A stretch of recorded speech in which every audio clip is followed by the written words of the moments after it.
My name is Dustin Kelly, but everybody calls me DJ. I'm prior Army, serving as both a Ford observer and a military police officer. I've spent the last 14 and a half years as a police officer and detective in a large metropolitan police department. Two things that I've learned throughout my career. One, everybody has a story to tell. And two, the best stories are true. This is the DTD Podcast.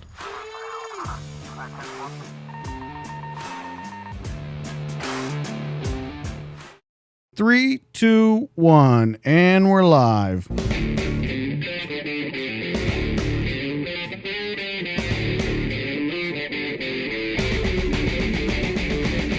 What's up, everybody? Welcome back to the DTD Podcast. This week in the studio, a man with over 45 years of both national and international law enforcement experience.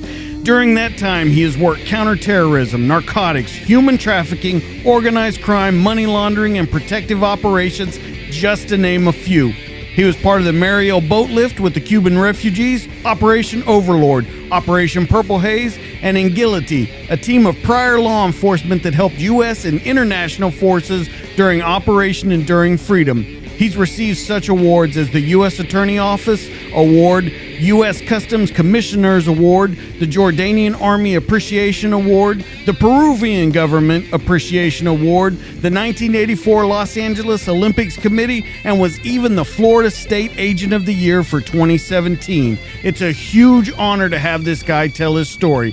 Please welcome Miles Sonn. What's going on, my friend? DJ, thank you, sir. And on this wonderful Memorial Day, I thank you for allowing me to speak with you and your audience. Before we start, I just want to give a shout out to one of my fellow co-workers and colleague, John Logis. John Logis is a retired Fort Lauderdale police officer detective. He's currently a special agent with the Florida Department of Law Enforcement, where I work currently. John's dad, John Earl Logis, was killed in action September 6, 1969 in South Vietnam when John, my partner, was 6 months old. And I just want to give a shout out to John, the son, for the ultimate sacrifice that his family made on behalf of this wonderful, wonderful nation. So thank you, sir. Yeah, absolutely. And I'm so glad that you started that off like this. And it goes to show all of the different things that you've been through, the different areas of law enforcement, not only local, but federal and international. But I want to start way back in the day, early life and family. Now, in 1936, your uncle, a first grade detective, Eddie Sonn, brought Lucky Luciano to trial. Can you give us a little bit of the background on your family, him, and then we'll kind of get into your father? Well, my father's had two brothers who were both New York City police officers. One of them, Eddie Sonn, was a first grade detective. In 1936 and 1937, he was working undercover against Lucky Luciano and his organization, and they were trying to bring him in for numerous violations.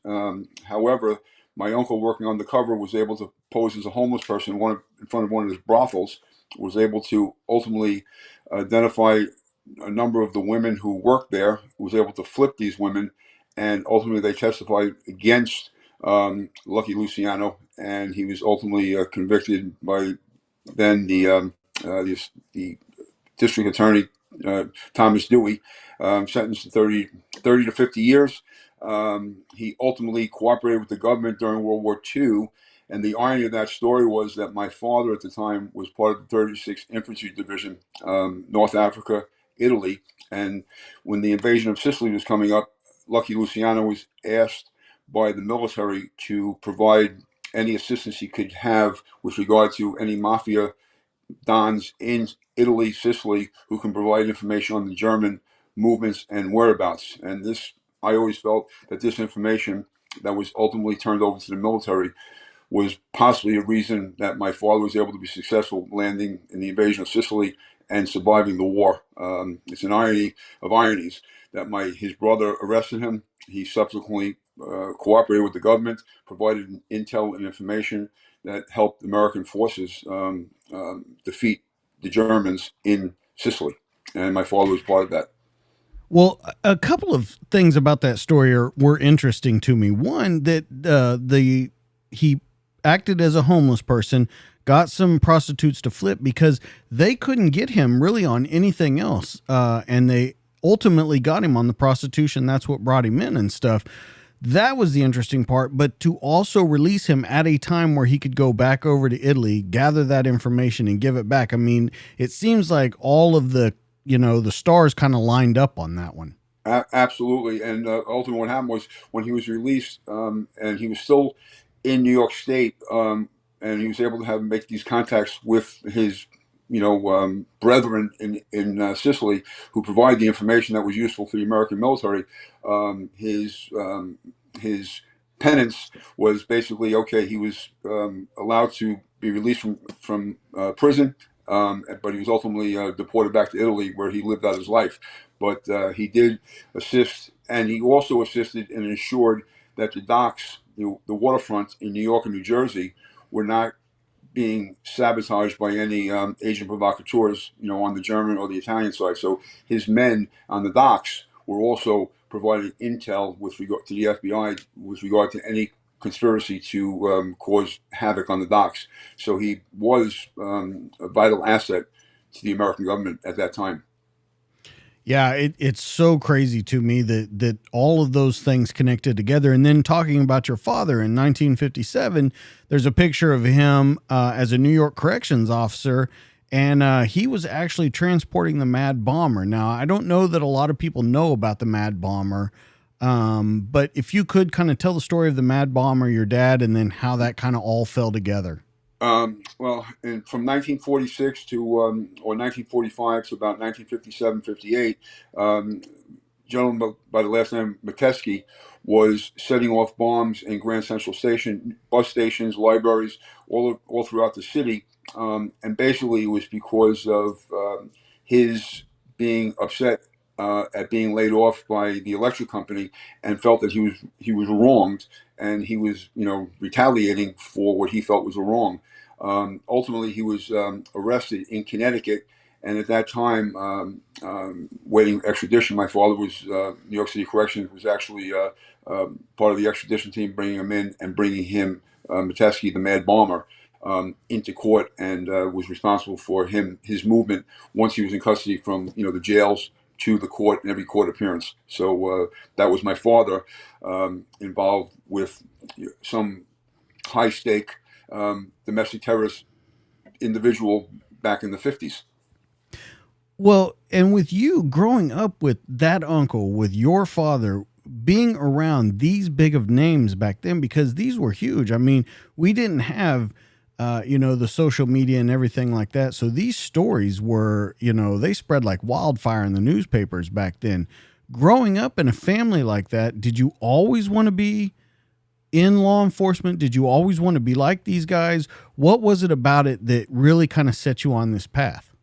The trigger really was my brother. Also was retired in New York City, lieutenant from NYPD, and growing up, my father had passed away when I was younger at 13. So all the stories that I would hear came from my brother. My father would tell my brother. My brother was emulating my father, and I just wanted to emulate my brother. And vicariously through him, my uncle, my father. But my brother Paul was the one who I always wanted to be, and be like him. He went on the job back in 1968, retired in 1992.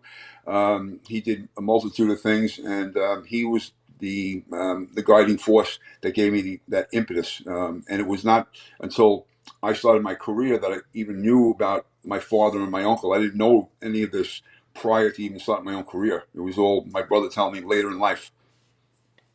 Well, when you do that and you go into law enforcement yourself, you have these guys that are local, NYPD, New York Corrections, your brother NYPD.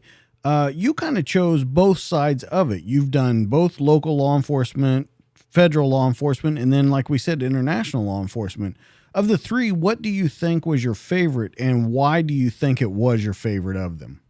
I truly feel like I was blessed to have had the opportunity to get hired by the federal government and the opportunities that were given me were just amazing. The ability to travel around the world, travel to South America, every country, deal with multitude of different federal U.S. government agencies, along with international agencies, was a truly, to me, a godsend.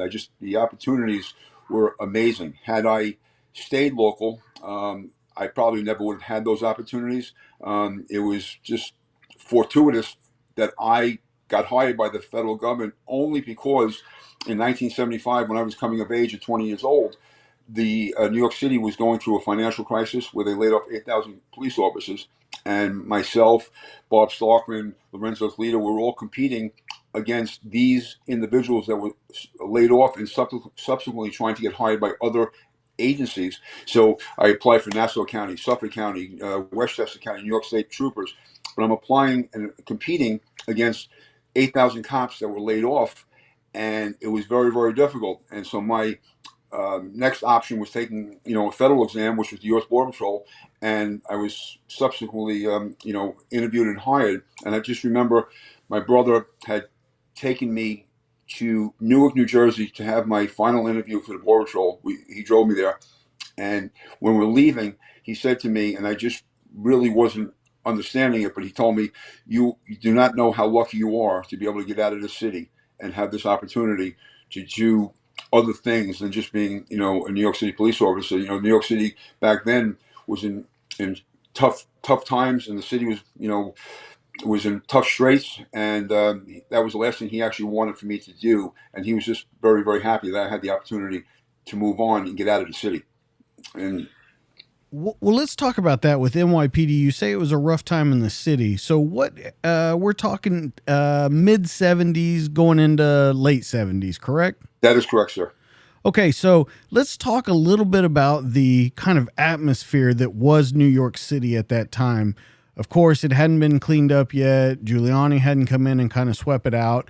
What were not only the citizens of New York going through, but I think it mirrors very much today's times. What were the New York cops kind of confronting right then? Well, the analogy you made today to back then is spot on. You had, police officers who truly wanted to do the right thing, wanted to do their job, but were at that time we're not getting the support from the courts, the prosecutors. It was a revolving door where you had prisoners and arrestees getting arrested out the next day. Back then, the New York City subways were just graffiti, just filled with graffiti. The city was like truly in a bad state financially. The cops were just not happy because there was no backing of the police. The courts, were looking to get people out as quickly as they could because they didn't. The dockets were overflowing. Rikers Island was overflowing. It was just a bad state of affairs during that period of time, and the cops weren't being respected. The only respect they got was from each other, and it was just a tough time to be a police officer in New York City at that time. So, and that's somewhat what's happening again today. It's I put the blame more on the court systems, where the bail reform has allowed arrestees to be out the next day. Fortunately, on the federal level, most arrestees are held and incarcerated until trial. On the state level, it's completely different. You post a bond, a surety bond, personal security bond, and you're out. And you have individuals that are committing felonies and are out in 2 days and committing felonies again. And that's what the problem is, in my opinion, in New York State and New York City. So even New York City is in a bad way because New York State has passed this legislation with bail reform, and they're stuck with the outcome of that. And that's what we're seeing in New York today. The crime rate is going through the roof. Well, I'm guessing it's the same thing in the area that you're in too, because you still have open borders. I mean, you're wide open to the world there. Are you seeing a lot of, because I've talked to a couple of guys where, El Salvadorians are coming through, MS-13. You have all the gangs that are flooding into that Miami, Hialeah area. You've got to be seeing the same thing on that state level in the area that you're in. Well, you're absolutely correct.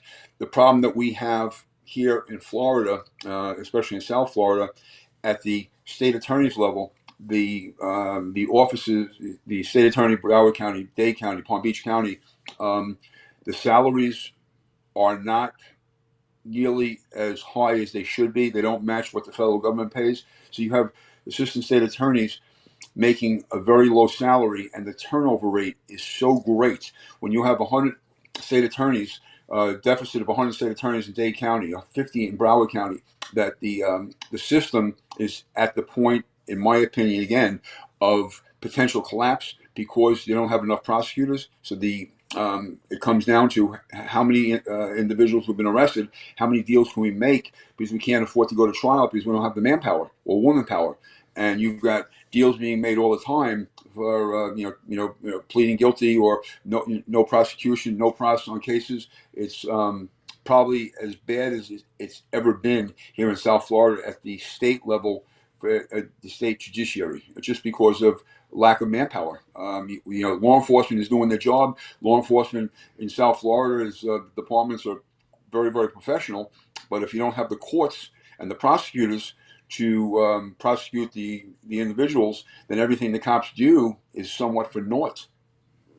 Well, and when you say that though, you bring up a scenario that is kind of a doomsday scenario, but I think it's a lot closer than a lot of people think it is when you talk about a total collapse from the inside of the court system. And then, of course, law enforcement falls in behind that because there's no end accountability for the officers doing their job. So let's say that we do see a collapse in the courts. What process does that take us through coming up? Well, basically, you would have a revolving door scenario, what we had in the 70s in New York. But I truly believe that at the state level has stepped in. A couple of the counties down here are short manpower at the state attorney offices, and the state attorney general has stepped in and provided assistance with statewide prosecutors. Prosecutors who work for the attorney general who have statewide authority, who have actually filled the void at some of these state attorney's offices in Monroe County, which is where the Key West Marathon, where all the landings are occurring with Cuban migrants. That county has been really decimated by the loss of state attorneys, and the state was able to fill temporarily some of the void by bringing in statewide prosecutors. So it's a quick fix, but hopefully, not politics here, but the current governor has made it a mission to elevate the salaries of state attorneys as well as law enforcement officers. So hopefully, with the increase in salary, that we might be able to maintain and recruit more prosecutors who will stay on for whatever the period of time is, more than 2 or 3 years. We just need more prosecutors staying on the job longer.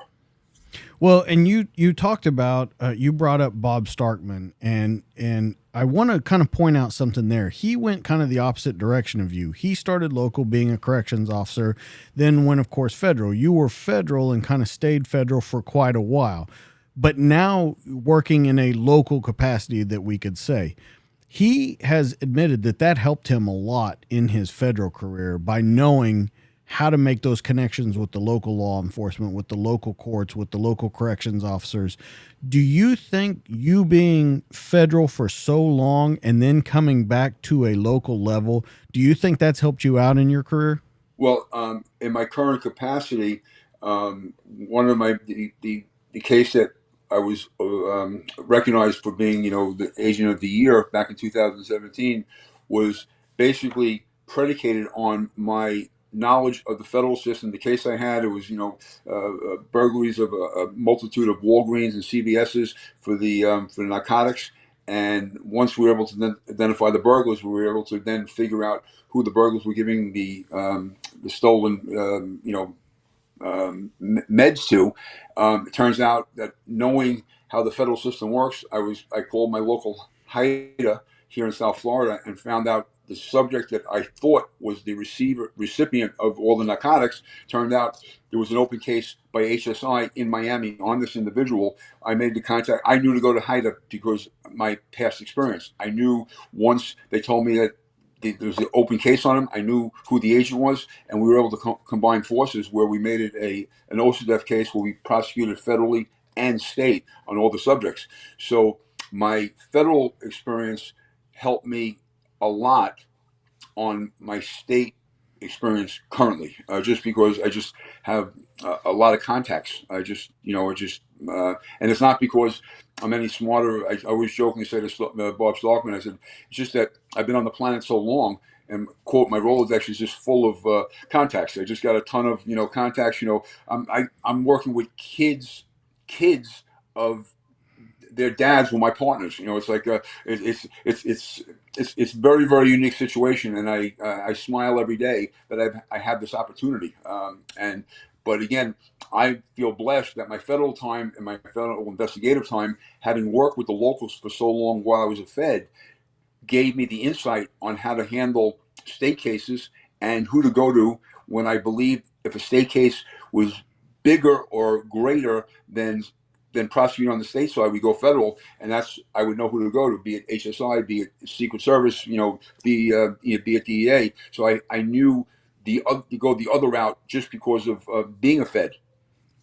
Well, it's funny that you mentioned working with the children of your old partners because most all of your children have gone into law enforcement. Your son Michael is a Yeah, special agent with HSI.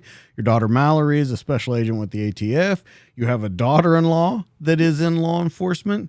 that's correct. I'm blessed. So with my son, his current partner, he's been with HSI for 3 years. Prior to that, he had 5 years with the Broward Sheriff's Office, and his current partner is of the son of one of my former partners. So it's the irony of the irony is that my son's partner now is the son of a former partner, and this is the group before Lorenzo retired.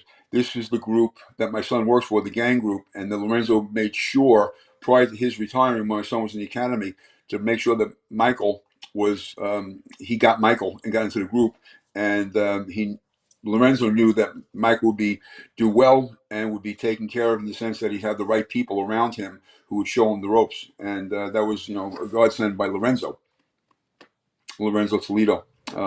So, and before Lorenzo's last hurrah, he also made me a TFO, task force officer, back to that was my old group. So I had the opportunity to work my son on some cases as him being a Fed, me being, state police, and being a task force officer, his group.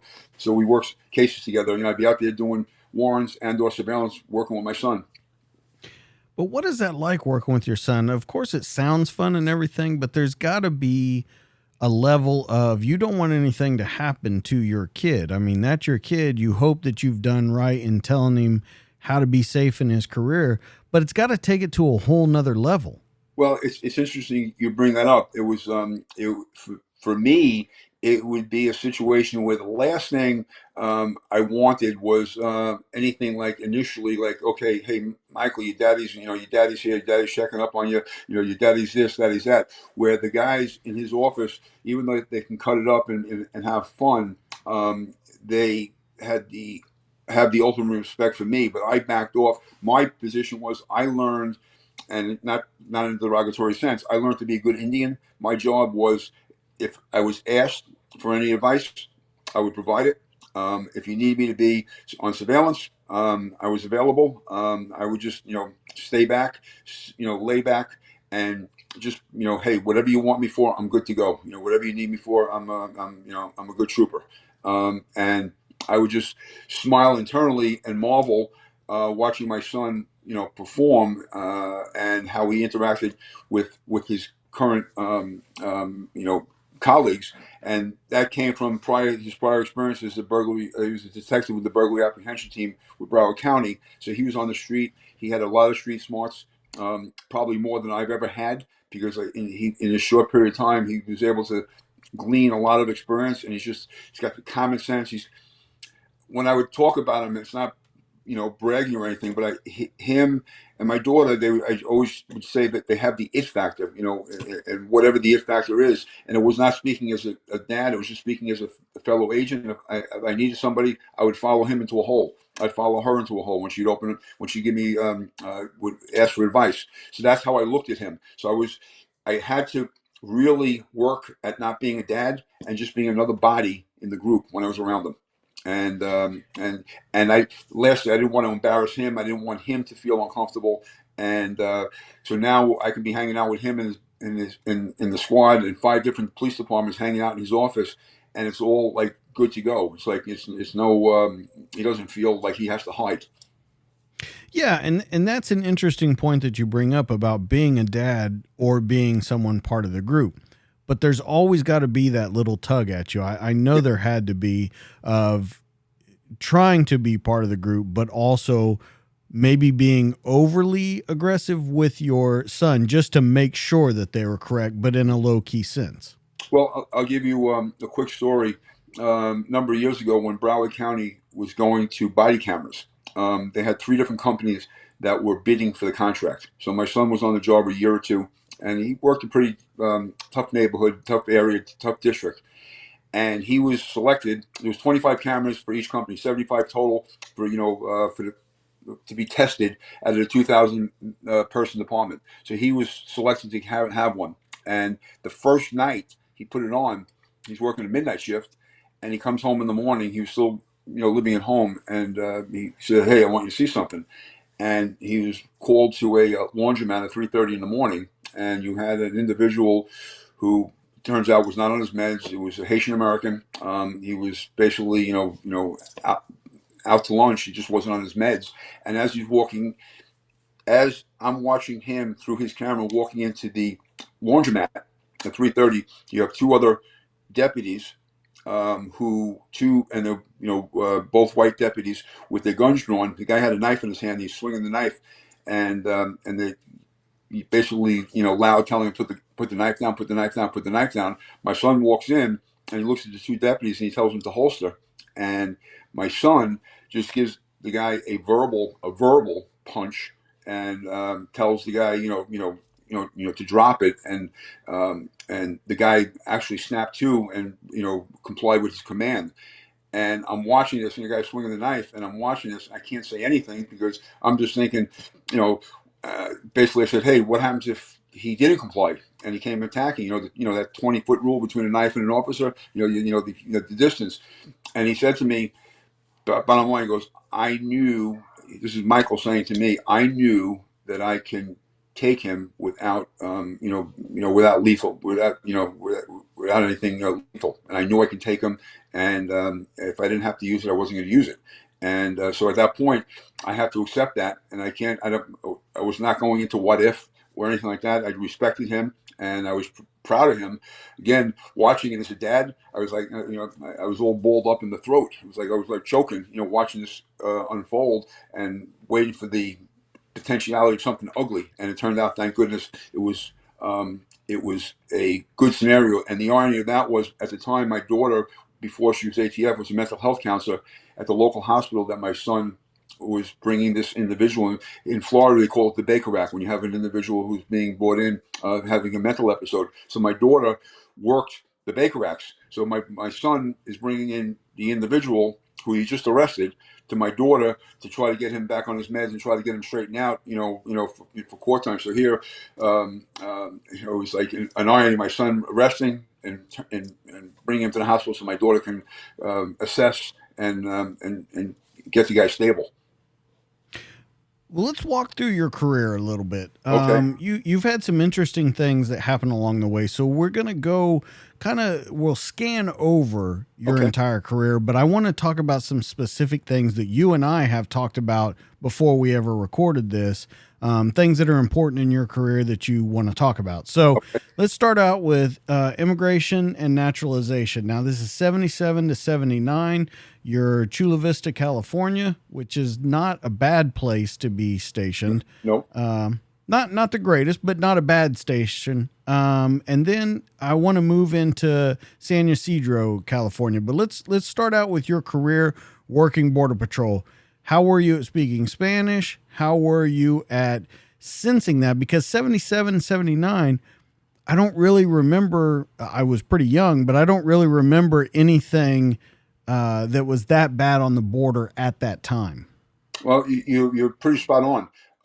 The bigger issues back then were more alien smuggling rings. You know, it wasn't cartels at the time. It was just a lot of alien smuggling. But here you got a New Yorker who gets hired and gets his letter in the mail.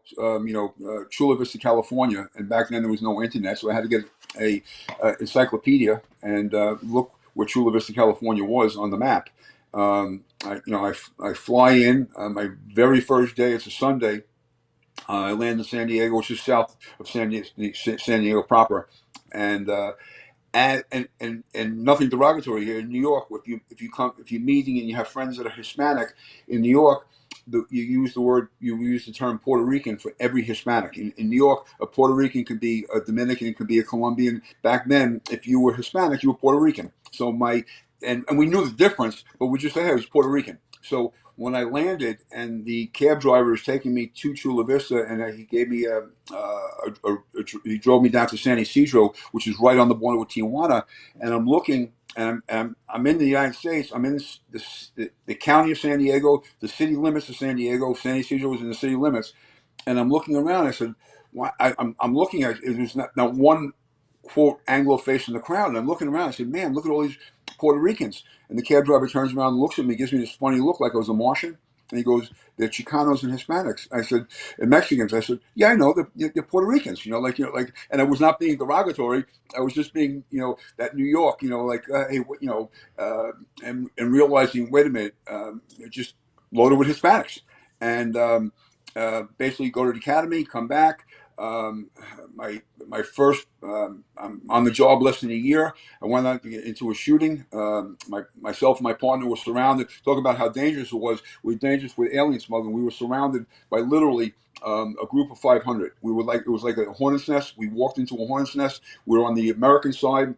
They're waiting for dusk to turn to dark, and we were trying to round up as many as we could and put them in the van. And all of a sudden, someone blurts out. We took our jacket off, hid the badge, and someone blurts out, "La migra," which immigration in Spanish. And all of a sudden, we're just being buzzed.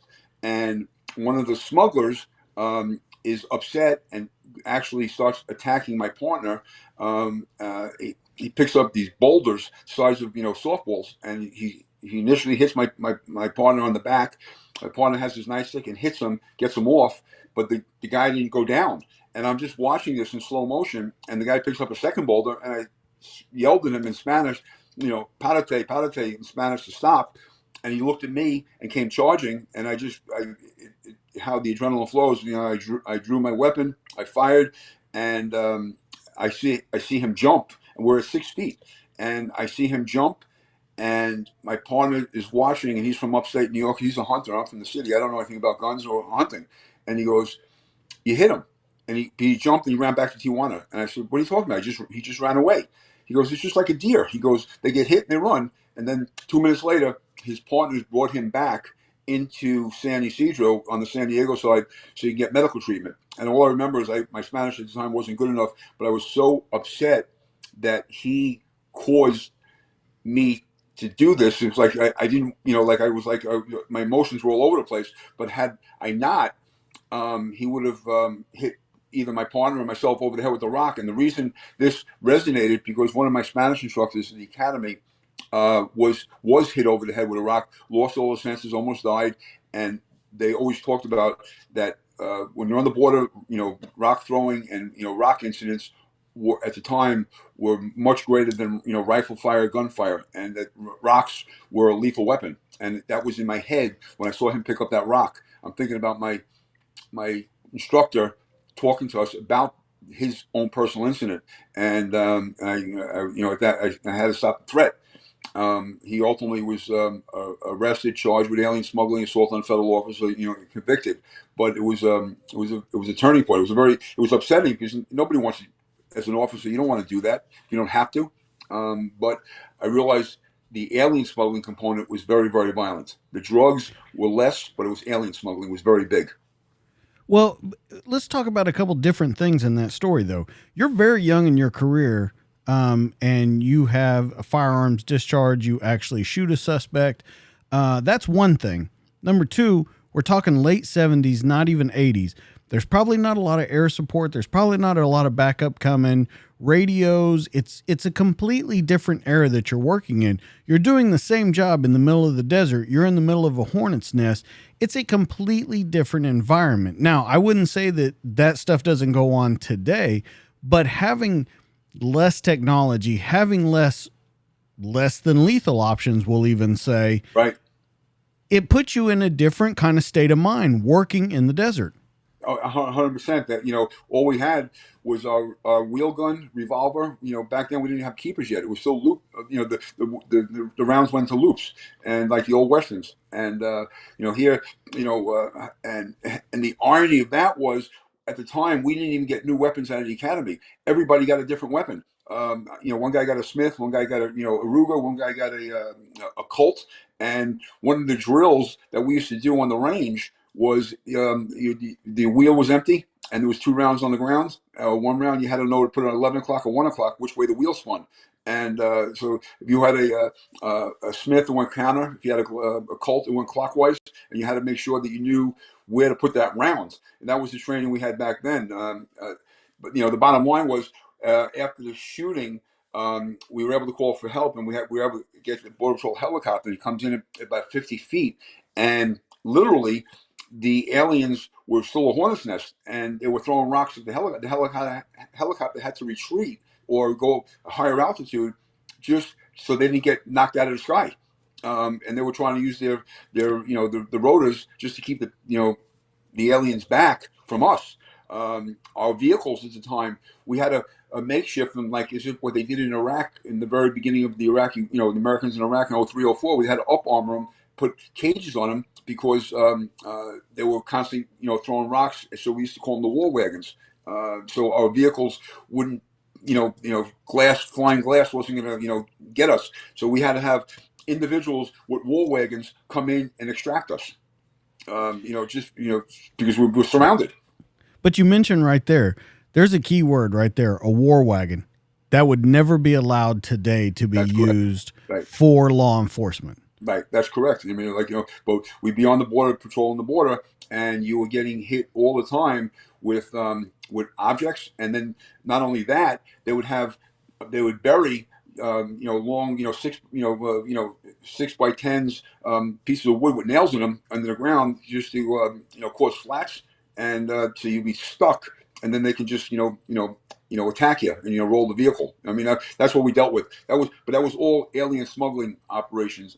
They were, at the time, the numbers were staggering. I mean, they're still staggering today. But you would have literally a group of 500 down the middle and 1,000 flanking left and right, trying. The 500 up the middle was a sacrifice. The 1,000 to the left and the 1,000 to the right is like just like a Cheech and Chong movie, just run, and go. And we're dealing with maybe 10, 15 agents per shift, against thousands. I then came to realize, I said, well, how am I going to handle this, morally? I said, if I would look at these mothers coming with babies, I look at these, families. I said, thank God I was born on this side of the border, that I was blessed to be born in the United States in this great country. If I was on that side, I would probably do exactly the same thing. And after this incident, I was able to, persuade, supervisors. I said, listen, I'd rather be on transport. Give me a van, can hold 20. And I make sure every night, the van was loaded with food. And you got a group of agents, have 10 here, 10 there, 20, whatever it may be, and do the roundups and pick them up, bring them back to the station. So I felt my mission internally, morally. I said, okay, I'll do the transport. I'll feed them. I'll explain to them that, listen, in the morning we send you back. If we don't see you in 3 days, we know you made it to LA. That was so. I felt a little better about myself. Okay, at least the aliens, the Mexicans, the other than Mexicans, Guatemalans, El Salvadorans, knew, okay, that we were not the bad guys. I didn't want to be looked upon as the bad guy. I just wanted to, hey, we're doing our job, and I can do it in a compassionate way. But Miles, there almost has to be a conflict going on in your brain. There's such a dichotomy there, because Yep. Your whole job is to make sure that this happens, to be out there on the ground, to make sure that these guys aren't slipping across the lines, that people Correct. aren't being smuggled. And after the shooting, you decide to take another avenue, still working with the group, but there had to be something. As long as you've been in law enforcement, it tells me that inside you there had to be something tearing at you, not working the fields like that. Well, you're absolutely right. I mean, because the moral conflict was that I'm here. The job is to protect the borders and and do whatever we can. But you need support staff. And I said, okay, at this moment, I felt like I was better served being support staff. And looking back, after my shooting, there was no. They said, "Are you okay?" And they just gave me another gun. Nothing about PTSD. Nothing about go speak to a mental health counselor, just to see how you feel. Like all these emotions were very stressful. Like what just occurred, and there was no professional help other than just the macho attitude. Okay, give me your weapon, and here's another weapon. Exchange of weapons. So it was basically I had to deal with that internally on my own. So, do you take that forward in your career? Not Well, being able to work out that first level of PTS, do you take it forward not only for yourself in your law enforcement career, but people that you're leading later on? Well, what I felt it actually did was make me more compassionate and more my ability, in law enforcement, the macho. My position was going forward once I became an investigator was using the knowledge I gleaned from Border Patrol and being an inspector about the immigration laws, using it to assist when I went to LA, other agencies, LAPD, DEA, ATF, I worked jointly with those guys. And if we had nothing criminally, that we would use it, the immigration component. And I was very good at understanding and knowing what we could do immigration-wise, civilly. And I always felt that I was good because I was able to give other agencies an option. Okay, if we can't go criminally, we can't do this, we can't do that. Okay, I'm on board.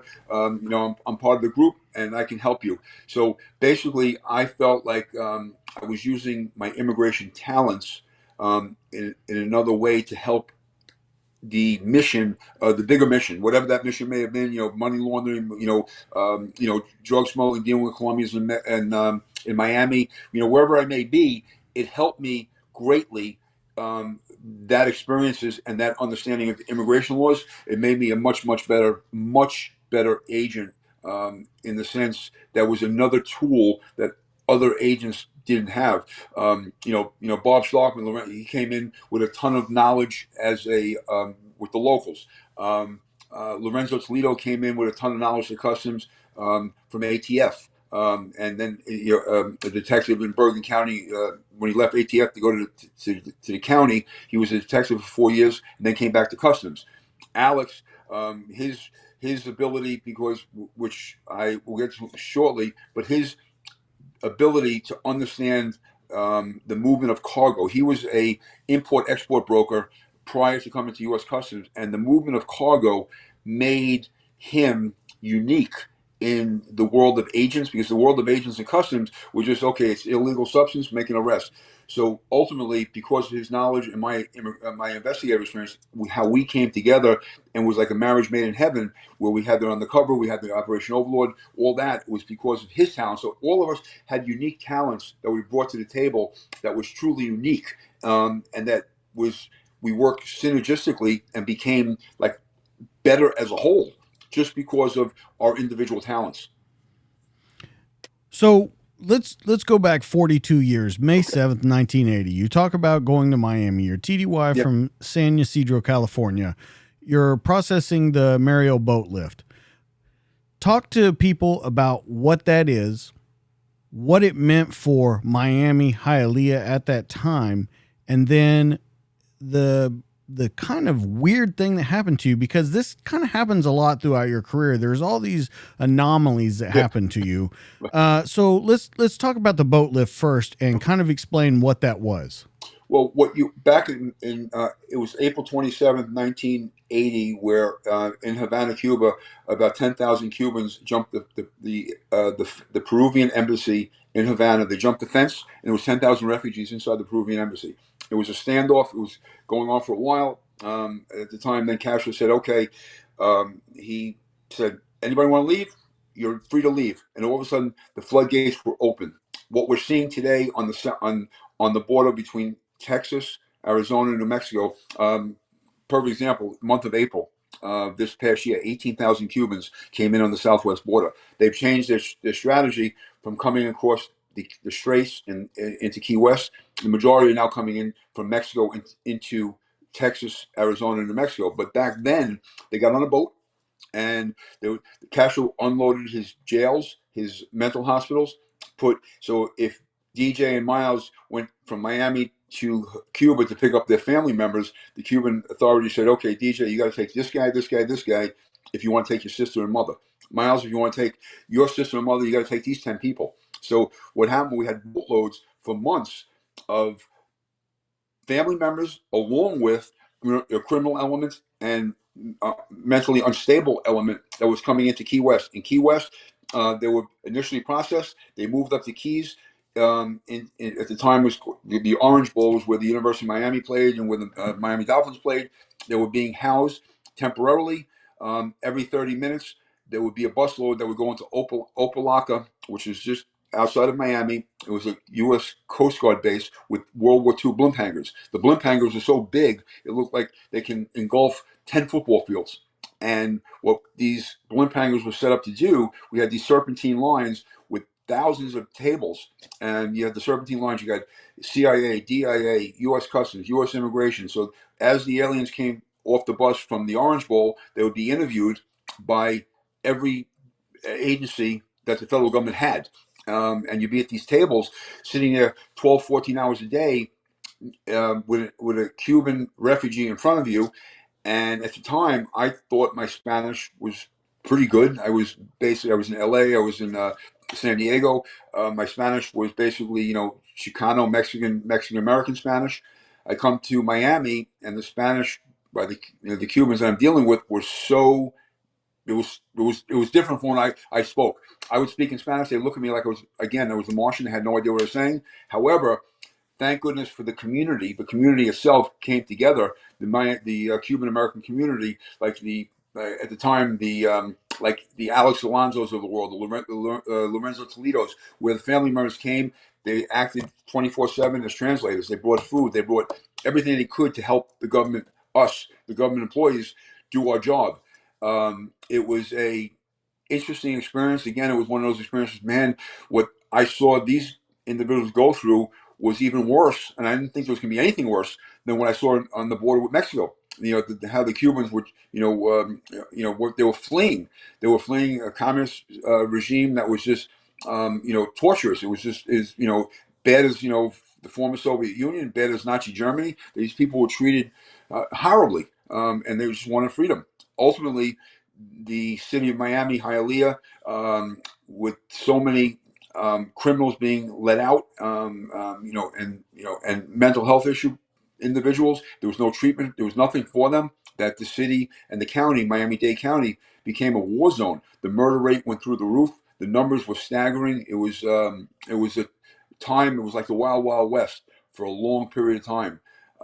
It was. I'm proud to say that Miami-Dade was able to recover, but they were clobbered. They were clobbered, and that's what you guys are seeing on the border now. And so I can relate to what's going on the southwest border, Texas, Arizona, and New Mexico, because it's the same thing that I saw, 40 years ago. Everybody wants to come here. You mentioned that though, Miles, but you kind of had the perfect storm in Miami at that time. You're talking about the Cocaine Cowboys era. You're not only talking about Cuba, Mexico, you're talking about South America, most definitely a Colombian influence, but you had a lot of different South American countries that were coming over through that port. I mean, that was one of the biggest ports in the world at the time. So you had that perfect storm. The reason I bring that up, being the perfect storm, is because You process someone through, and then 3 years later, you run into them in LA County again, which I want to show that the reason I bring that up is because a lot of people talking about recidivism and people going back to doing that crime. You saying that you were compassionate, you working that era, this seems like a time to me that it could have bit you in the ass for being compassionate and not more hard nosed about it. Potentially, yes. So after I left San Diego in 1982, I was there from 77. I was U.S. Border Patrol and immigration inspector on the border, processing individuals and cars coming through legally. I was able to obtain a position as a special agent with immigration in Los Angeles. So I get to L.A. as a special agent with immigration. And one of our functions back then, besides working, jointly with other agencies, was also working the county jails. We had agents at the county jails, the release lines, every night, where if they were not being processed and going on to state prison, if they're being released for whatever reason, the deputies at the LA County Jail, Orange County Jail, all the different counties out there, would actually segregate who they believed to be aliens and citizens. So I used to work the midnight shift, midnight to 8. Deputies would segregate as many as they could that they thought were aliens. And I walk into a holding room, there's maybe 100 aliens that I'm getting ready to process and put them on a bus and get them over to the federal building. And as I'm going through their documents, I have a gentleman who presents to me one of his permit. And I'm looking at the permit and I'm saying to myself, and my stamp, my immigration stamp, my number back in San Diego days when I was and then in Miami was 1703. And I'm looking at this permit and I'm saying, gosh, 1703, that's friggin' me. Wait a minute. It goes, I look at the guy. I said, I processed you in May of 1980 in Miami as one of the Mariel, Boat Lift refugees. And here you are in LA, committing whatever the crime he committed at the time. And that I encountered the same guy twice in 3 years. Over 100,000 people had come through. And what were the odds of encountering a guy in Miami, and then the guy you admitted into the country, and then the guy you now are at the LA County Jail processing for potential deportation? So you heard been convicted of a felony. These were one of the criminals that were let out, and all they knew was criminal activity. Well, and that's why I bring that up because that's a very good argument from a lot of people when Correct. they say that criminals are coming across the border, that they're not going to learn their lesson. All they're going to do is turn their trade here and maybe get better at their trade. Well, I'm showing from 1980 till now, we're talking 42 years. There's not a lot of difference. So maybe you can talk to what that is today on the border because that's still an argument. Well, I'll give you a quick example. In Dade County has the highest incident rate of Medicare and Medicaid fraud of any county in the country. And the majority of the fraud being committed are being committed by Cubans who are now coming basically without any interdiction. They come and go back and forth to Cuba. They're opening up fake clinics, billing Medicare, billing Medicaid, the money. So we at the state level, just like every other state, will investigate Medicaid fraud. Medicare is usually investigated by the FBI or Health and Human HHS, Health and Human Services. So you've got clinics that are billing like crazy, millions and millions of dollars that are being lost that citizens are entitled to or not getting because the fraud is so great. Well, what's happening is today's environment, the Cubans who were coming in on boats from Cuba to South Florida, the policy that's been in place when the Coast Guard interdicts a boat with Cubans, it's called wet foot, dry foot. If a boat is encountered with Cubans on the seas, the Coast Guard will return the boat to Cuba. If the boat makes land and they jump off the boat and touch land, they are safe. It's like inside the park home run. They're safe. So what's happening is the King's X. majority. I'm sorry. King's X. Yeah, correct. Yeah. So Yeah. now the Cubans have gotten smarter. Instead of being interdicted by the Coast Guard, they're now taking boats to Nicaragua. Nicaragua requires no documentation to allow Cubans in, and then they're moving north, through Guatemala, El Salvador, Mexico, and then crossing the border into Texas, Arizona, and New Mexico. And what's happening is once they cross the border, their foot touches U.S. territory, they are safe. And the bigger problem is that the Cuban government refuses to take back any Cubans that have been set up for deportation. So we have Cubans, thousands that have been ordered deported, but we can't deport them because the Cuban government won't receive them. So our relations with the Cuban government is minimal. So we have nothing to hold over their head to take back Cubans who have been ordered deported. So we're stuck with an individual who's been ordered deported by the courts, and since they can't go back, they're given work permits. They're still allowed to work. They're not a permanent resident, but they're basically in purgatory. But they'll be in purgatory until the day they die. So they can work, commit crime, and the only way to stop them is either getting arrested and doing long sentences at the state level or at the federal level. That's our predicament. We're getting inundated through your state and the others on the southwest border.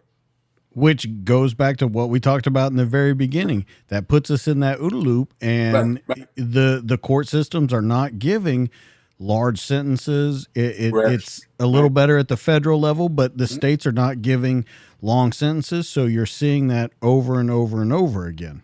Well, I go back on the Reagan and Bush, under the Reagan and Bush era, when I was here with Customs, their policy was build more prisons, federal prisons, keep building, building, building, and we'll just incarcerate, incarcerate, incarcerate. Whatever the crimes might be, the administration was totally in the camp that you commit a crime, you go to prison. Once the Clinton administration came in, the policy changed more to education, less enforcement. A lot of things changed, and what basically happened was we had less or the enforcement was up, but the incarceration rate and the prosecutions were down under the Democrats. So that was. But I used to tell them that the guys I work with, I said, guys would be upset. I said, listen, I've been around since Carter. I said, we work for the executive branch, and we are at the mercy of whatever the executive branch wants. We don't make policy, we just follow policy. And that's our mission in life. Like it or not, that's what we do. If we're told that we're going to investigate X and we're not going to investigate Y, that's our marching orders. You might not like it, and most of us didn't, but we were ethical and professional enough to do what we were told. Well, and moving on to your next, that holds even more true. Moving on to the next part, and the majority of your law enforcement career with Customs, you're there from '87 to 2006. So you spent way by a landslide more time with this agency than anything. But a lot of things changed. Talking to Bob, talking to those guys that worked this with you, there were all kinds of changes where you got 14 different names and you had to explain what you did because the job kept changing. And there were so many things. So we want to talk about Operation Overlord on this one. You and I had talked about that. You wanted to go into a little more depth. But before we go into that, since we were talking so much about having compassion, but also seeing recidivism, I want to talk about a story that you told me about that it worked out with you being compassionate. You being, as this woman said, her kind of guardian angel. And I'm talking about Yvonne and her son, Miles. I want you to kind of set up the story because it's a pretty crazy story. What happened, how much you paid, and what you got done for her, and then what she turned around and did for the United States. Well, back in 1988, myself and Alex Alonso had a very, very good relationship, just like Bob Starkman did with the Miami-Dade. Back then it was called Metro-Dade. It was the county police. And we had a great relationship with their narcotics. They had 3 separate narcotics units, and we had a great relationship with all of them. On this particular day, myself and Alex were called by one of the detectives from the South Narcotics Unit and advised us they just arrested a female from Jamaica, and she was pregnant. She had a kilo or 2 kilos going to the bus station, the Greyhound station, going to New York, and she was arrested. And they called us, and at the time she was a permanent resident.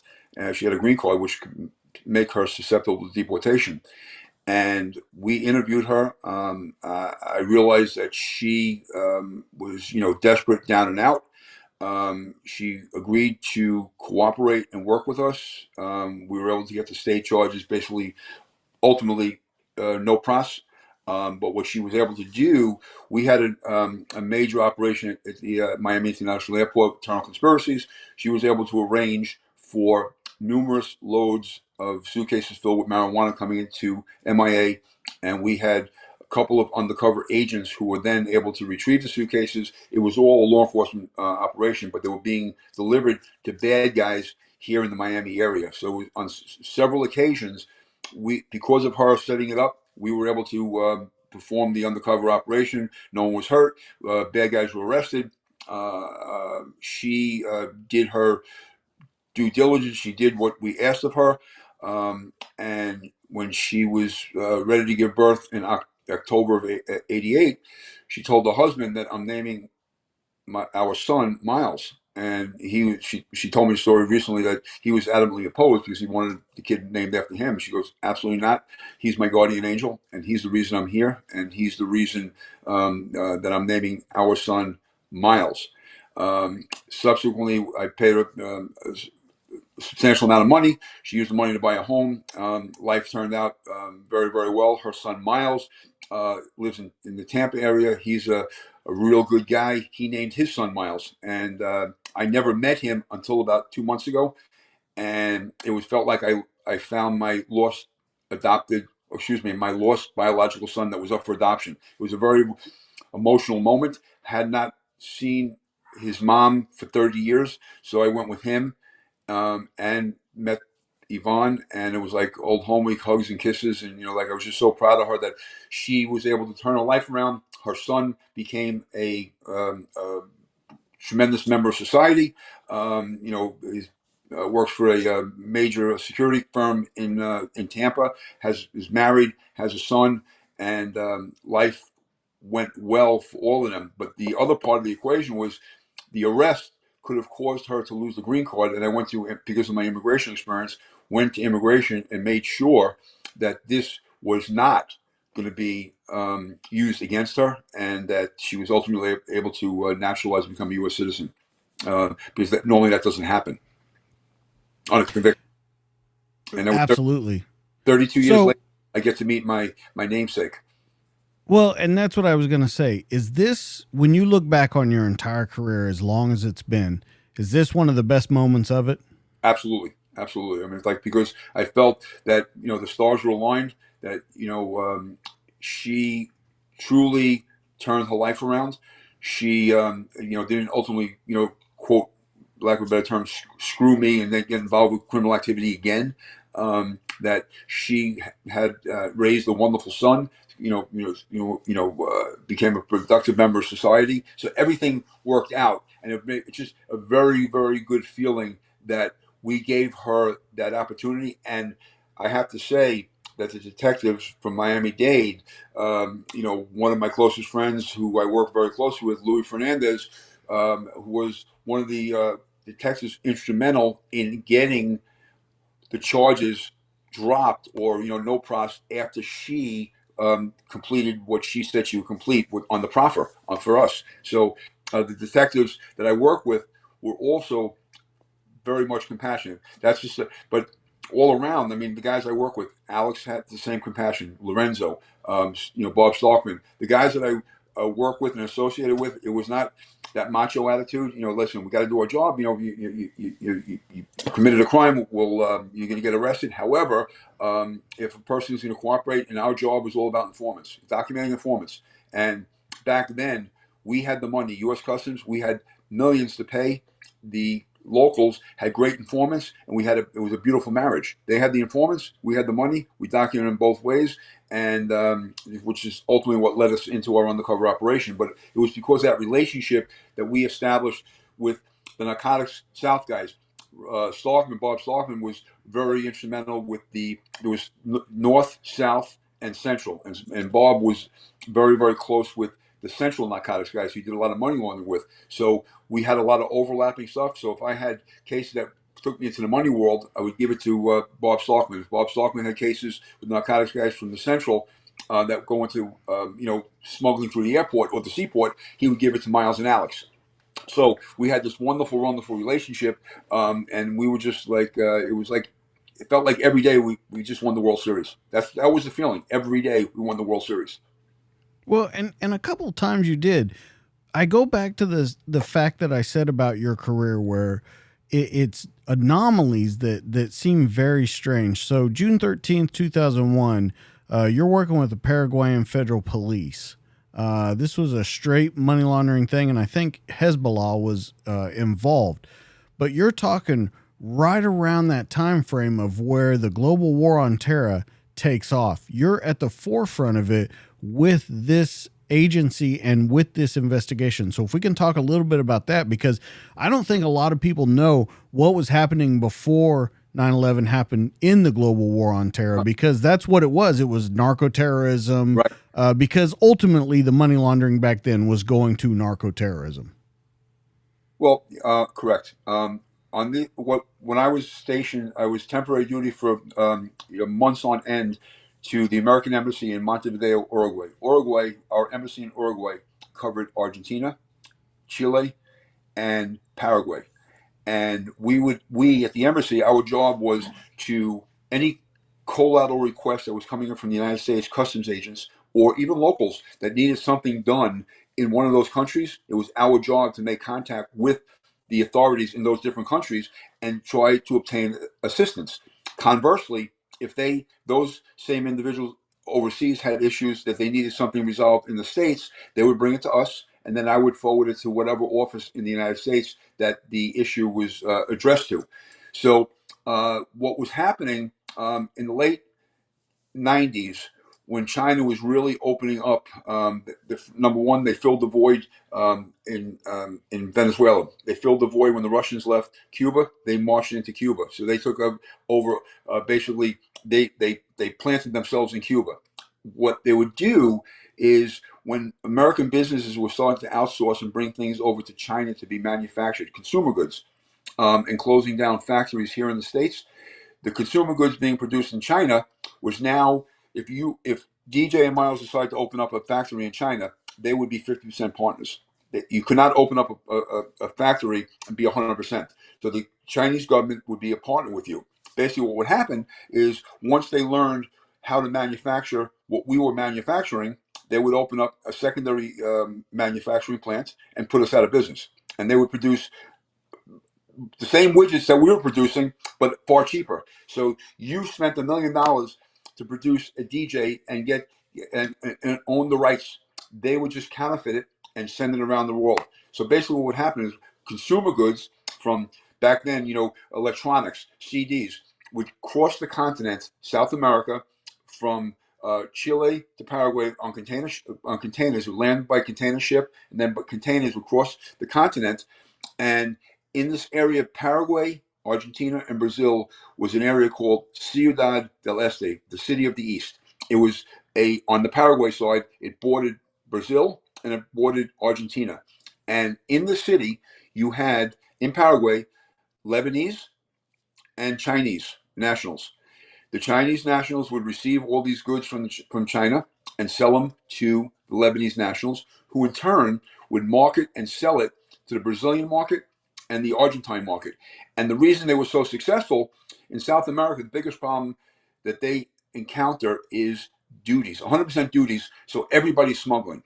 And I would have these conferences with government officials. I said, in the United States, we charge 3 and 4%.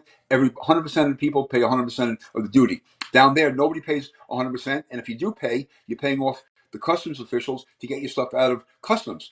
So if you're a business owner in Rio de Janeiro or Buenos Aires and you need 10 pieces of electronics, you would send 10 people to the border, buy them, so each one had an exemption, say $1,000. So you buy every month, they would send 20, 30 people to the border to buy all these consumer goods that were resold in the domestic market in Brazil and Argentina. And the profits that were being made by the Lebanese, and only reason we found out about this was that on a monthly basis, American Airlines flying from Asuncion, Paraguay to Kennedy we'd be flying with 30 million, 40 million, 50 million in cash that was going to the Federal Reserve in New York. And ultimately, what we were finding out that the cash that was being shipped was going through the Central Bank of Paraguay that was being deposited by these business owners. And once we had an opportunity to literally interview some of these individuals that were willing to give us a little, talk to us a little bit, the bottom line was they explained to us, listen, my mother lives in Beirut, my father lives in Beirut, and I'm sending money home to my parents. And when they go to the mosque on Friday, they pass the hat around just like you guys do on Sunday with the church. And if I send my mother $1,000 a month and the hat's being passed around by Hezbollah, they have no choice but to put money in the hat. And basically, that was at the time, one of the biggest funding mechanisms for Hezbollah was the consumer goods being sold in South America, being produced by the Chinese who were not abiding by any international rules and counterfeiting all our products.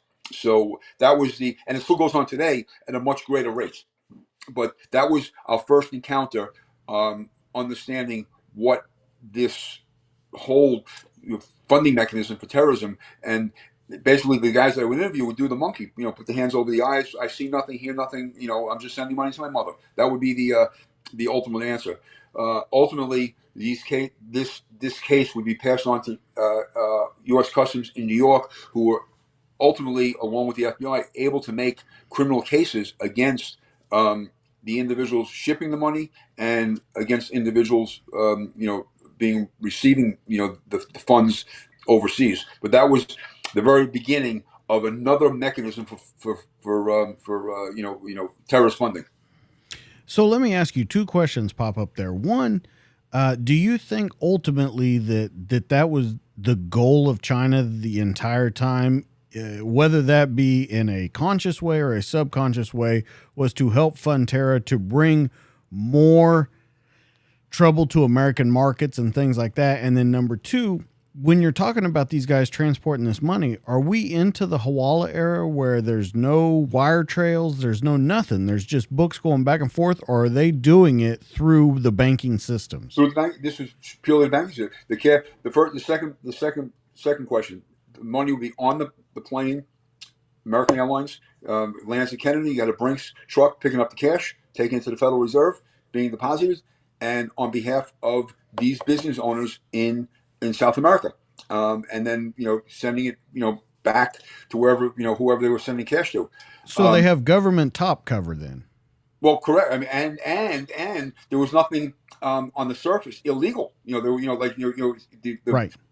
the in theory the charge, we had the ability to charge for money laundering because the predicate offense was that they were dealing in counterfeit goods. So the counterfeit product, that if it was a shirt, if it was tires, electronics, the counterfeit product was a predicate offense for the money laundering. So dealing in counterfeit product, and that's what customs was very, very good at, in making those types of cases that you would not have, like the FBI would not be in tune with that. That's not something that they would deal with. So what you're asking on the first part was, in my opinion, the worst mistake that was ever made was when President Nixon met Mao Zedong and opened up China in 1971 to the world. Basically, in 1971, they were stuck in the 15th century. In 30 years, the American position was, if we can get 1 billion people to stop buying our product, we're going to be doing great. The problem that no one ever saw with the unintended consequence was American businesses realized, wait a minute, if it's going to cost me $10 to produce this widget here in the States, I'm going to farm it off to a Chinese factory for $2. And the Chinese government did not pay unemployment tax. They didn't pay, disability. They didn't pay anything. So you had work, factory lines of people working 12-hour days at minimum wage. In my opinion, working for customs, the position of the U.S. government, in my opinion, should have been was that the tariffs on the goods coming in from China should have equaled the cost of manufacture here in the States, and let the consumer decide, okay, I'm going to buy it American or am I going to buy Chinese? But the product should not have been so undercut and price-wise that you put all the factories out of business here in the States. And that's what ultimately happened. And we're at a point now that it's a point of, in my opinion, no return. The Chinese have now taken what we've seen in 1999, 1998, 99, 2000, that was basically just coming to the United States. They've now transshipped all of this to the whole world. So they've got a footprint in every continent, every country, and every part of the planet because of consumer goods. It was the consumer goods that really set their economy on the pace that they are at. And all their military, what you're seeing today in the in the South China Sea, is all U.S. trade deficit money. So every ship, every submarine, every buildup that the Chinese, every island that they have, artificial island they built up off the Philippines, off coast of Taiwan, everywhere, is because of the imbalance of money going to China and not to us. And that was, in my opinion, the mistake we did opening up China. It never afforded us the opportunity to sell anything to them. They just manufactured it. 5 years ago, China had the most cars that were ever purchased by any country. 22 million, that was the number, I think, in 15. 22 million cars purchased in China, and 21.5 million were made in China. There was no cars being imported. They were making themselves. So everything they've done in 50 years is absolutely incredible, but it was all for nefarious purposes to make them the superpower. And they are ascending to be that. We're declining. Our manufacturing is completely gone compared to where it was 50 years ago, and the Chinese are as high on the pole manufacturing wise as they've ever been. And that's what and they control the markets. Okay, so how do we counteract that then? Other than criminal, but criminal cases only go so far. Well, here's back in under Clinton, when we had NAFTA, North American Free Trade Trade Agreement. The goal was Mexico, United States, and Canada to have free trade, no duties amongst the countries.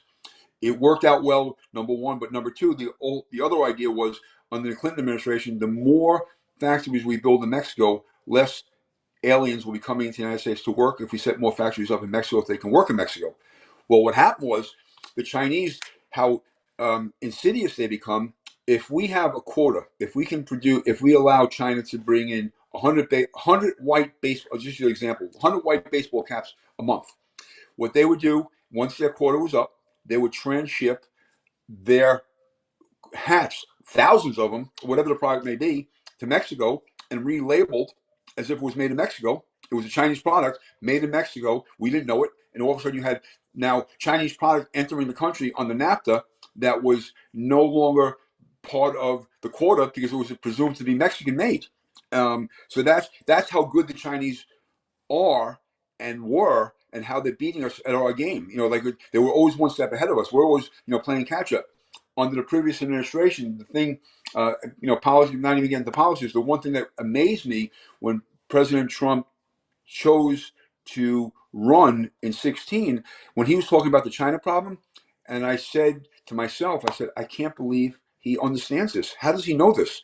Everything we're talking about right now. Because I used to tell my son when he was 8, 9 years old, I begged him to learn Mandarin. Jokingly, I said, if you learn Mandarin, you can be the landlord in 50 years here in the States, taking the money back to China. I said, you learn Mandarin. This was 98, 99 when he was 9 years old. I told him, learn Mandarin and you'll be a very smart man. Well, Trump understood what the problem was. And I was absolutely floored and amazed that he got it.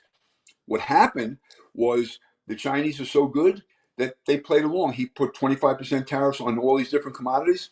And what did the Chinese do? They just have a waiting game. They knew that he's only here for 4 years, maybe 8. We're here for life. Like the Russians. I don't know how you compete against a dictator. So you got China with a dictator, you got Russia with a dictator. Here we change administrations every 4 or 8 years. So the Chinese, all they had to do was outweight him, and that's what they did. And everything went back to normal for them. It's very, very disturbing. Let's talk about, because I want to kind of tie in the money laundering too. Okay. So let's talk about Operation Overlord a little bit. Now, of course, we're not talking about China. We're talking about a different set. Right. But same kind of ideas that was being used to launder the money. Right. Well, Operation Overlord at the time, this is 1990.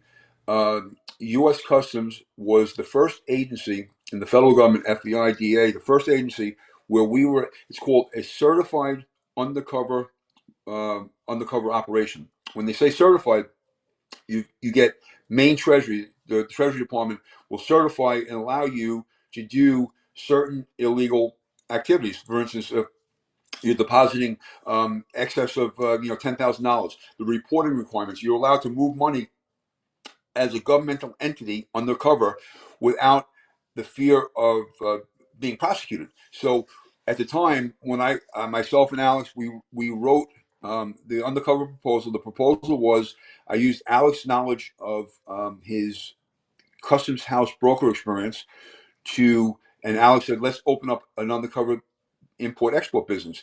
But he said we got to open up a business that's not sterile. So when bad guys show up, you have a room full of stuff, but actually stuff is moving, coming and going. Trucks are moving, trucks are going.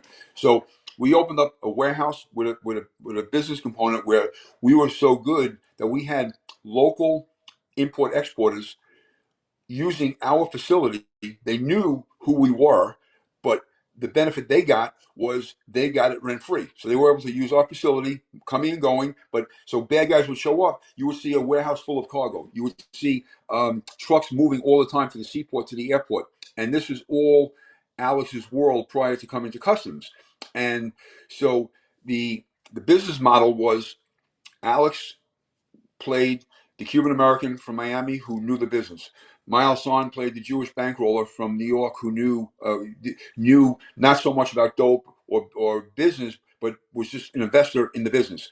And then thirdly, we had a tremendous female informant who was a Colombian American whose husband was incarcerated in Baltimore. He was arrested by DA. He was a pilot, and she was working on behalf of him to get his sentence reduced, along with working for us to make money and make cases. So for 3 years, Alex posed as the boyfriend to the Colombian, and I posed as Alex's vice president of the business. And we literally traveled around South America. We traveled around the country. She was able to put forth numerous deals of narcotics coming into the MIA. She convinced people in Colombia that we had the hook at the airport where we can get anything through. So we would have loads coming in on a daily basis. The problem was, at the time, we had loads coming through and we didn't have enough recipients. We didn't have enough consignees. We didn't have enough buyers. So my narcotics units from Miami, the local, from Hialeah PD, Miami-Dade, City of Miami, they would use our dope and do reverses.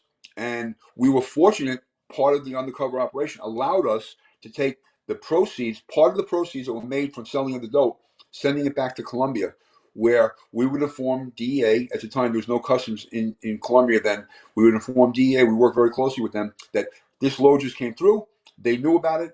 The money is being sent. They would go up on a wire with the Colombian National Police going after the shippers and trying to target who the bad guys were in Colombia, because of us receiving it, selling it, and sending money back, partial payment back to the bad guys, just keeping them on the hook. We wouldn't send the whole thing back, just enough so they'd send another load and keep sending.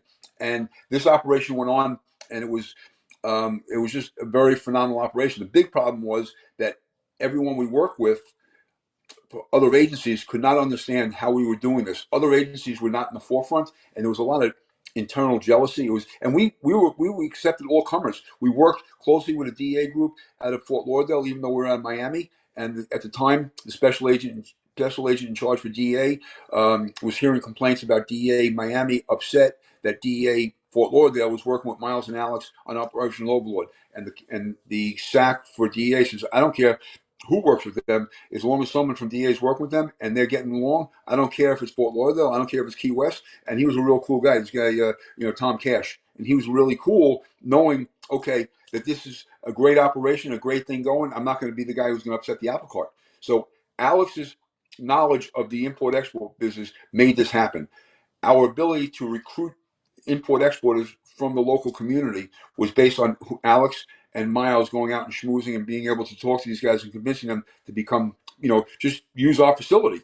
And we were extremely, extremely successful to the point where we were, myself and Alex, it's a funny story. We're in Colombia and we were there on official business. We're at the embassy. We went out that night to eat at a restaurant, and we're at a restaurant, and Alex is talking to some of the embassy people at the bar, and they're all talking Spanish, and he has an individual hear his accent, and the guy asked him in Spanish, "So where are you from?" And he goes, "Oh, Hialeah." He goes, "Me too." They started to go talking, and the guy said, "What are you down here for?" "Well, the same." Alex, cool as cucumber. So same thing as you. And the guy was down there for a dope deal, and Alex gives him our undercover business card and says, "If you need anything, transportation, I'm the man."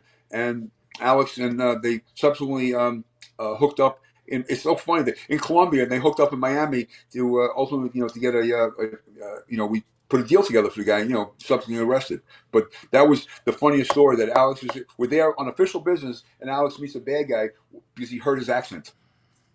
Well, I would like to ask, and maybe you don't know the Yeah. answer. I want to talk about the scale of this. How much one dope do you think for the entire operation was either taken in, sold, whatever it may be, and how much money total for this entire operation? Well, when Alex subsequently transferred to Venezuela, I transferred to another group. The operation still continued. When we left in '91, there was 5 million in the account. We had at the time, 1990, no one had cell phones. We supplied every cop, every agent with a cell phone. We supplied every officer with rental vehicles. Now it's commonplace, but back then it wasn't. Um, um, I know at the end, when the operation was shut down sometime in '98 and '99, one of the undercover operators who did the books said there was over 20 million. 20 million was in the account. Somewhere around 20 million was in the account, and there was over 3,000 kilos. It was over 100 arrests. The numbers were just through the roof. It was just it was staggering. It was staggering. And now we had FBI come to us. We had people coming to us wanting to use our business. Like the FBI, they would get intelligence about smuggling. They knew to call Miles and Alex. It was that we were the airport seaport group that everyone wanted to deal with. At the time, we were the only agency that had 3 certified undercover operations. We had one. There was a second one at the seaport, and there was a third one that was done for private planes out of Homestead, Florida, where we would send. That wasn't Miles and Alex, but another customs operation where private planes going down to Colombia and Venezuela, bringing dope back to the Bahamas. So 3 certified operations, making a lot of money, making a lot of arrests, putting a lot of bad guys away, and it was extremely, extremely successful. I mean, that alone, that Operation Overlord could be, a movie in itself. I mean, where Alex was sitting behind the desk, and we had one of our bad guys who made a lot of money, over $400,000. It was a female. She didn't know what to do with her money, and we convinced her to meet Alex. Alex actually said, "Listen, you give me a check for your money, I will give you a check, from our business account, and you'll be set." So to make her feel comfortable, 10,000 here, 10,000 here. She gave him 10,000. He got a $10,000 check back. So like she wasn't banged on the first go around. Ultimately, she gave up all her 400 grand, and when she gave the 400 grand, we deposited, and it cleared. She was arrested, and she lost, all her money. She not only lost her money, but Alex was so good to convince her that he could launder her money. And we were at the time a narcotics smuggling group, but Alex was so good that he convinced her to give him, or the business. It was called Impomar, the money, and she did, and she, subsequently was arrested. And that was just one of numerous, cases that were being filtered through the business. We had to move on several occasions because once the place got burned, we moved to another location. But bottom line was, we were, very, very, very, we were successful operation. I could never deal undercover with Hispanics. I, for some reason, was if I had a deal on a mini basis, I was very good with African Americans. As a matter of fact, my informant, the female, her husband was in Baltimore County Jail. I was on the phone with him. I said, "You need to tell everybody in jail that you are the second coming of Pablo Escobar. Because all he was a pilot. But they knew he was Colombian. The jail was loaded with African Americans, and all they wanted was dope deals. And he was like literally going fishing, and I would on every other week, myself and the informant would fly up to Baltimore with Alex and doing deals with African Americans that just got out. And it was me and Amparo. I played again. I was the Jewish business guy, so I can smuggle anything in. As soon as I get my load, we'll front it to you. It's going to cost you $5,000 for heroin, $2,500 for a kilo. But once you sell it, we got to get our money. And we would just pick these guys off left and right. It was like we told them they had to pay the transportation fee, and they'd come up with the cash instantaneously. We would give them the dope, and they were arrested. Now who are you going to give? It was like a game of tag. Now give us the next guy. And it was because of a great informant, a great undercover, Alex, and a great business model that I don't believe has ever been replicated to this day. ATF used us. Bob Starkman would bring in his detectives. We allowed it to be used by all comers.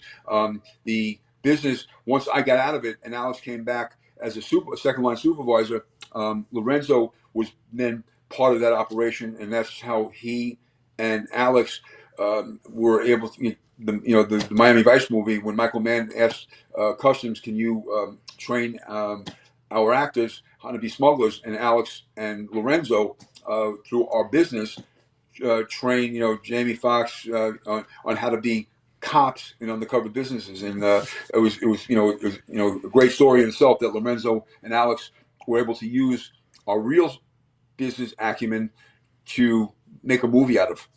And it was just proud of all of them. I'm just very, very proud. And there was the bottom line, the way it worked internally is we had no egos. It was all for one. We're a bunch of musketeers, all for one for all. And when one of us succeeded, we all succeeded. And it was like literally going to work every day, playing in the playground. Could not ask for anything more. It was, tremendous operation. It went on for almost 10 years. 10 years, Operational Overlord. Well, and when you talk about that, it's all for one and one for all. You I think leave out a very important factor. You say when we win, we all win. If one of us wins, we all win. Right. But I think in talking to all those guys, if you failed, you all failed. And that's what drove that point home so much was you couldn't let each other fail on these operations. Well, that is correct. But the other component that were also about doing the morally correct thing and the right thing. Back then, Customs had two components. You had the inspectors, the uniform guys at the airport, and the agents, the investigators. So the inspectors would be analogous to a uniform cop on the street.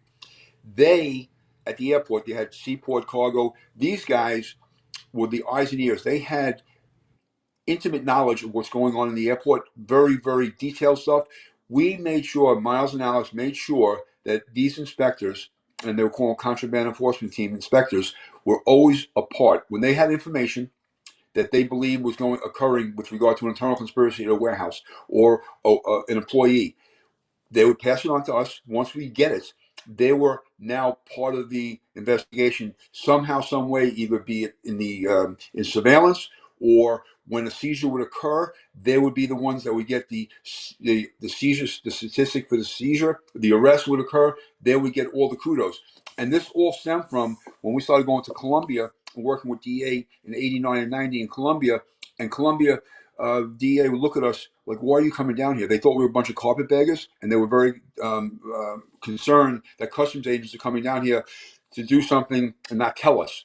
So I explained to them what our mission was at the time, and it's still in place today. U.S. Customs, the regulatory component, would fine carriers if either illegal aliens were on the plane or contraband was on the plane. So if American Airlines was caught with a couple of kilos, they potentially are looking at being liable for hundreds of thousands of dollars for having dope on the plane. My job, as well as Alex, wore a second hat. It was called the Super Carrier Initiative program. We would fly down to South America and to all the different airports and look at the operation. And while we were down there, I would be with DEA, hand in hand. And my job was to not only see the operation, how it worked, but I was recruiting left and right as many informants as I could. I would be there with inspectors, so they felt they were part of the team. And any documented informant, we would turn over to DEA. And I said, listen, your job is to contact DEA if you see anything suspicious. DEA, if you see anything suspicious and you believe that something's coming up, contact Miles or Alex. Miles and Alex would then contact the inspectors. Look at it, Avianca flight 006 out of Bogota. They would inspect it. If the dope was on, they would make the seizure. We would try to make the controlled delivery. DEA would get the credit for allowing the stuff they believed was on the plane to go north. Avianca would not get penalized because we were allowing this to occur to make arrests in South America and in South Florida. So the relationship that we established amongst ourselves, Alex, Miles, DEA, the inspectors, we made the inspectors a full-time member of this operation. They were because they were not allowed to document informants. They were made. Certain guys were made privy to our undercover business. We showed them this is what we're doing. Where it incentivized them to even work harder with regard to being on the field and trying to be our eyes and ears and come up with intelligence. And we made this operation a full-fledged, top shelf, bottom up, unbelievable, operation. You had the inspectors, you had the locals. So again, like I told you earlier, if we had suitcases coming up, bad guys in Colombia were begging to get the suitcases on our flights because they thought we can get it off. You had suitcases with 30 kilos that were consolidated loads. 5 belonged to DJ, 5 belonged to Miles, 5 belonged to Starkman. You have a suitcase with multiple kilos in the suitcase that were going to different places. So ultimately, the bad guys were so in tune and wanting to get the dope because they were getting money back. Until they got arrested sometime in the future by the Colombians and DEA. But that's how involved we were able to be working with all these different entities. It was not like this is mine, I'm keeping it close to the chest. It was the other way around. Let's be as open as we can, and that's why we had all this success and working with, we had a special agent from DEA, Gene Blahado, who was a former Baltimore cop, streetwise, knew the benefits of working with our undercover operation, explained this to his DA office, and they were impressed working with with us, allowing Gene Blahado to be one of our partners. So it was all about working relationships and making sure that you never screwed the other guy. If you're making a case, there's many more to be had. No one's taking the kudos for this one. Okay, this is all Miles Sonn and Customs. Nope, because there was 10 more coming down the pipe, and this was all of us. Like if on the affidavit, the story would be, line by line, Agent Sonn did this, Agent Alonso did that, Detective so and so did this. So making sure that everybody got their just due and their just reward, and that's what I was always proud of. And then when Lorenzo became a boss and Alex became a second line supervisor, what made him especially special was the fact that Alex, being a second line boss, knew what it was like working at the agent level and knew what the agents needed from management to make those operations succeed. So he was always that guy who, him and Lorenzo, always managed by yes, never managed by no. Never. We'll make this happen no matter Right. what it takes. Well, and I think you carry that team mentality all the way over into when you were part of Operation Purple Haze. Right. Because as I look through the documentation about it that you sent me, it's not just your name. There's all kinds of people's names. So this is how I want to kind of wrap up your career, wrap up our conversation, is talking about Purple Haze and what kind of led it for you being, named the state agent of the year. But there were also a couple other people that came behind it that also won awards. Well, real quickly, Walgreens and CVS, this is 2015, 16, 17. Walgreens and CVS were being hit, burglarized nightly, in basically Miami-Dade, Broward, Palm Beach County. They were being burglarized initially for the promethazine and codeine, and that was the drinks that the rappers would basically drink and get high on. The burglaries started morphing into all the opioids. What happened was Walgreens came to FDLE, one of my supervisors who I adored greatly, Chris Ware, is my ASAC, had a relationship with one of the security managers, and the manager said, Chris, I need help. We're getting hammered. I went to DEA. DA is not looking at this because it's not a Schedule 1, it was at the time promethazine, and no one's giving us any help. The fact that it was multiple counties, multiple jurisdictions, as a state law enforcement officer, we had statewide authority. As a special agent, Florida Department of Law Enforcement, state police, we can investigate anything, anywhere.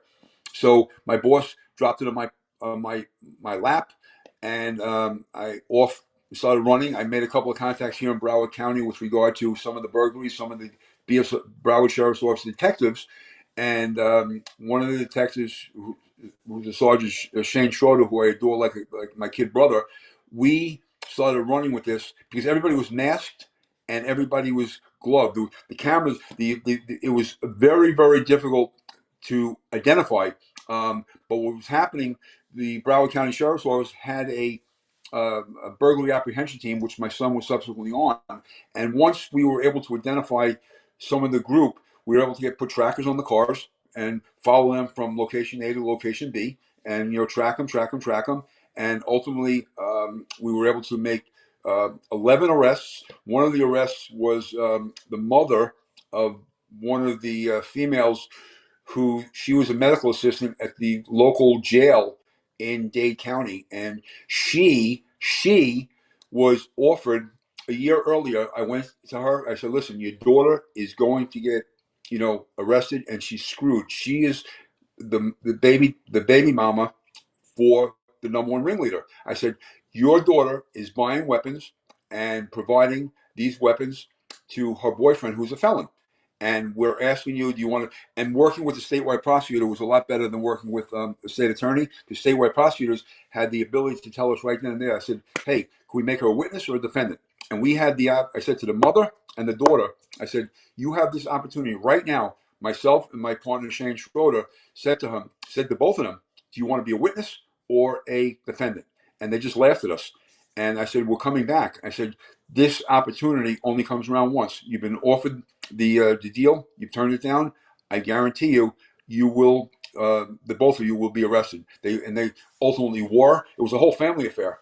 And what basically happened was they were committing all these burglaries, selling it to a major distributor who was selling all this to the rappers. And the major distributor was being investigated by HSI. I was able to ascertain that only because of understanding how HIDA worked and deconfliction, and I was able to check with them, and that's when they told me that HSI was working this individual. We charged him not only federally, he got 30 years. He was convicted. He's now awaiting trial at the state level. And we offered him, before he went to state and federal court, he was offered a 12-year deal. He turned it down.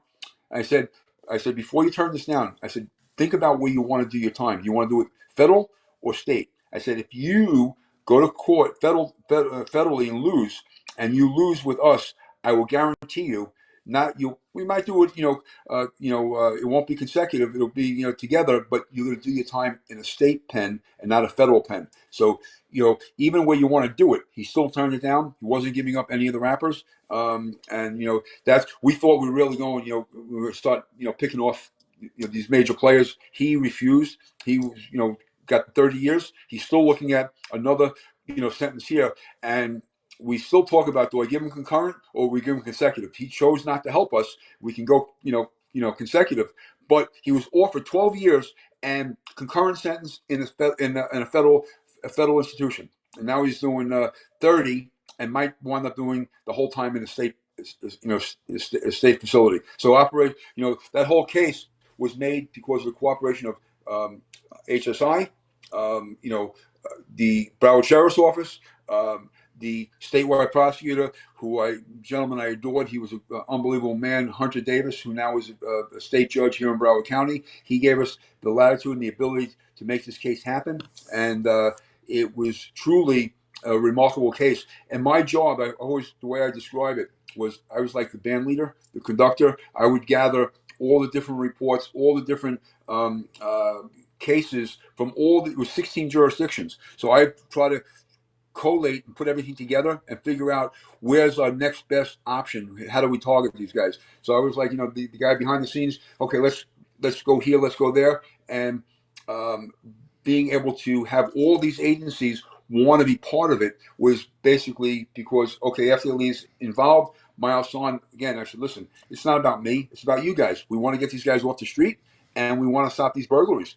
And let's work together. So they, Hialeah, City of Miami, Miami-Dade, Palm Beach Sheriff's Office, Broward Sheriff's Office, all these different departments knew that Miles wasn't coming in to usurp them or try to get any kudos or credit. And when you look at the award, you see how many different entities were involved and how many people made this case happen. And my statewide prosecutor said this case, for him, was they were all charged with racketeering and convicted. And this is like the PowerPoint of a racketeering case. That's how he described it. He goes, this was the case that made racketeering, what it is. So I was very proud of all the people I work with, and they did a magnificent job. And I still, to this day, enjoy going to work because I'm still around guys like yourself, me, or in Miami, FDLE is all retired guys from somewhere, and everyone has a contact. So everyone's had a career. So coming to work is just like going to the fraternity house and hanging out with your buddies. And hey DJ, what do you need? Miles, what do you need? It's one of those things because no one here is looking to make their bones anymore. Everyone's done it. Well, Miles Sonn, you have had an amazing career. We didn't even get into the military, going to the Middle East, anything like that. I think we could have probably talked for about 3 more hours. What I do want to know, though, finishing up, is what's next for you? Is there a book? Is there what is going to happen with you? Well, my last mission in life is, I mentioned to you before my son left BSO and went to HSI, I was able to do a father-son co-affiant on a convicted felon with a gun. My mission in life is I want to do, before I retire, one with my daughter, a father-daughter one, and then I can just, hang it up. And I said to my son at the time, back in 2017, he was embarrassed. And I said to him, I said, you will want this for posterity and show your son one day. And he's got a son who's 3 years old. I said, one day you'll put this in a frame. You'll see Miles Sonn, Michael Sonn, co-affiants, walked into the courtroom. The duty judge says, you guys related? I said, Your Honor, it happens to be my son. He goes, man, that is cool as heck. I've never seen a father-son co-affiant. And my mission is to try to do one with my daughter, and then I can hang him up. Well, I definitely, if anyone can make that happen, I think it will be you. Where can people find you if they want to look into you a little more? You can listen. I am open on my personal email. Is like Miles355 at AOL.com. That's where I am. And if you look at Miles355, I'm on Twitter as well. And I'm open to anything if anyone wants to speak to me. Or my other mission in life is to try to give advice to young ones coming up how to proceed in law enforcement. My mission in life is young ones who are in local law enforcement, trying to get them into the federal system as quickly as they can, and have the ability to have the run that myself, Bob Starkman, Alex Alonso, Lorenzo Toledo had. I just wish that I can give that to everybody who's got the talent. That's my goal in life, is to try to get the young ones into the federal system and become great investigators at the federal level. So I am always available at Miles355 at AOL.com, and they can always get me on my cell is 954-793-1813. Well, it's an amazing to hear, and I can't believe you gave out your cell, but that tells you just how much you're willing to put yourself out there on the line. We've been talking about them all night. I want to give a big shout out to the organized coffee club boys. Bob Starkman sent me this shirt. They've been instrumental in bringing great guests and great stories to the show, so I want to give a big shout out to those guys. If you guys want more than me, or more of me, I should say, you can find me on Instagram at the DTD_podcast. You can find me on Facebook at the DTD podcast. And you can find me on YouTube, where all these conversations are in video form, at the DTD podcast. Guys, don't forget to go check out our sponsor, Police Coffee, at policecoffee.com. I tell you every week, it's an officer-owned business dedicated to crafting the finest coffees and blends, and shipped as soon as they're made to provide with the freshest coffee available. Each batch is roasted fresh by people who know what it means to stay vigilant, and their specialty coffees do not waste one drop when flavor is concerned. And I'll go along with that because this week I got my new shipment in for this month, and the chocolate raspberry donut is out of this world, and I also got a bourbon blend that is absolutely fantastic. Make sure you check it out because their coffee's some of the best you'll find, but it also helps serve an important cause. They give back to the community. 50% of their profits goes towards helping family members of police officers who fell in the line of duty. Remember, if you go to policecoffee.com, you put in the code DJK10, you get 10% off your order. Guys, I think that's going to be about it for the show this week. It was amazing to have you on the show, Miles. I'm so appreciative that you came here and that you took the time to tell these stories of everything that you've done. So, guys, that's going to be it. Make sure you check us out, dtdpodcast.net. All these are in audio and video form. You can find out and see more pictures about Miles. We're going to catch you guys on the next show. That's Miles. I'm DJ. We'll catch you on the next one. See you later. Thank you, and sir. we're out of here. Thank you, absolutely. sir. Good night.